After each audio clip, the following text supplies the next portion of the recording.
Mr. Chairman, and I want to welcome our witnesses. I look forward to this testimony. The timing and focus of this hearing is appropriate as we passed WRDA a year ago. And so in WRDA, as we know, Congress authorizes water resources projects and sets national policies for the Civil Works program for the U.S. Corps of Engineers. From navigation to flight risk management, these projects are critical to the economic opportunity and safety of millions of Americans. I look forward to building on the bipartisan consensus that the chairman was speaking about that we have already achieved on infrastructure policy in this committee by staying on a biannual schedule of moving WRDA legislation to enactment. The role of natural and nature-based features or natural infrastructure in water resource projects has been discussed by this committee for years and incorporated into previous legislation. Most significantly in 2016 with the Water Infrastructure Improvements for the Nation Act. In that legislation, Congress defined natural and nature-based features and included them among other measures to be considered in the Corps' feasibility study process for flood risk management, storm damage reduction, and ecosystem restoration projects. This was in recognition of the role natural infrastructure can play in achieving the Corps' mission areas while producing other benefits. For example, a wetland in coastal Louisiana may help protect communities from hurricane damage as well as provide ecological habitat. A levee setback on the Missouri River can reconnect the floodplain to the river while lessening flood risk to the surrounding community. In the 2016 bill, Congress also reiterated the essential partnership between the Corps and non-federal sponsors in undertaking such projects, requiring that natural and nature-based features be considered with the consent of the non-federal sponsor. This is the crux of what we are discussing today. Natural infrastructure is an important tool in our toolbox that ought to be available for consideration and application in water resource projects where practicable, cost-effective, and with the buy-in of those communities partnering with the Corps.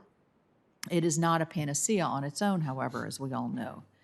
Natural infrastructure often works in concert with traditional infrastructure. In some cases, structural solutions alone may be the only viable solution to a water resource infrastructure issue. Take my home state of West Virginia. While we have a history of terrible floods, our topography is not naturally conducive to the implementation of many of the frequently cited examples of natural infrastructure.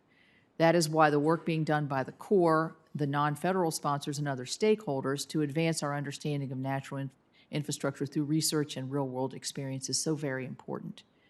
The Engineering with Nature initiative the Corps is leading is one example. The initiative's work is informed by research being performed at the U.S. Army's Engineer Research and Development Center and in collaboration with partners across the globe in both the public and private sectors. The collection, summation, and dissemination of natural infrastructure best practices on an international scale will inform our decisions as policymakers and provide communities with the knowledge necessary to decide what works best for them. Private industry is also lending its expertise. In 2009, April of 2009, the chairman and I hosted a briefing featuring both Dr. Bridges and representatives from the Natural Infrastructure Initiative, a partnership between various public and private stakeholders regarding the work that is already underway. It is important that as policymakers we continue to broaden our understanding through these and other efforts. We need to better understand the benefits and costs of incorporating natural and nature-based features in core projects, both in the short term and over the lifespan of the project.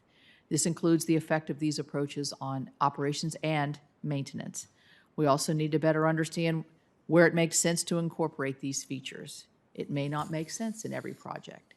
Furthering our conceptual and practical knowledge of natural infrastructure will help us make smart investments in water resource projects that yield multiple benefits. The mission of the Corps are as important today as at any time in our nation's history, and I look forward to hearing from our witnesses about how we can continue to support these missions, the missions of the Corps, and using every tool available. Thank you again for being with us today, and I think we're going to have some stops and starts today, but we're here for you, and you're here for us. Thank you. Thank